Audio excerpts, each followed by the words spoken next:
हद्दवाढीबाबत सर्वपक्षीय कृती समितीचे महापौरांना निवेदन।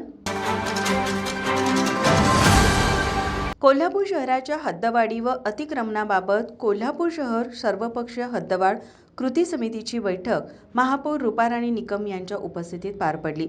शहराची यापूर्वी हद्दवाढ 1946 साली झाली, त्यानंतर 1 इंच देखील हद्दवाढ झाली नाही।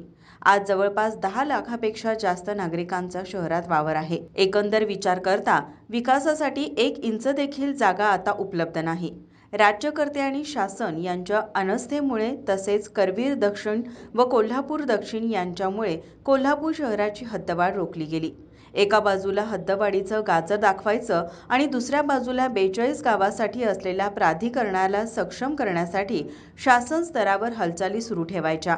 यामुळे हद्दवाढ रखडली आहे। तरी कोणत्याही परिस्थितीत हद्दवाढ झाली पाहिजे, अन्यथा मोठे जनआंदोलन सुरू केले जाईल असा इशारा यावेळी कृती समितीच्या वतीने देण्यात आला।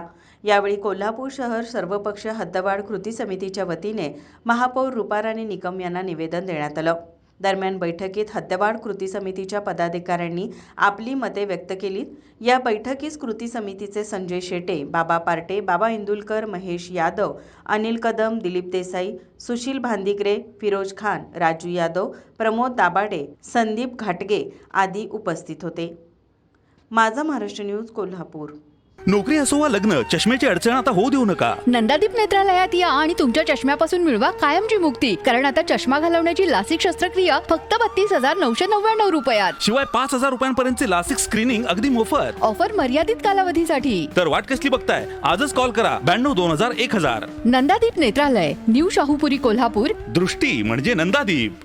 ताज्या घडामोडी पाहण्यासाठी माझा महाराष्ट्र न्यूजला आजच सबस्क्राईब करा।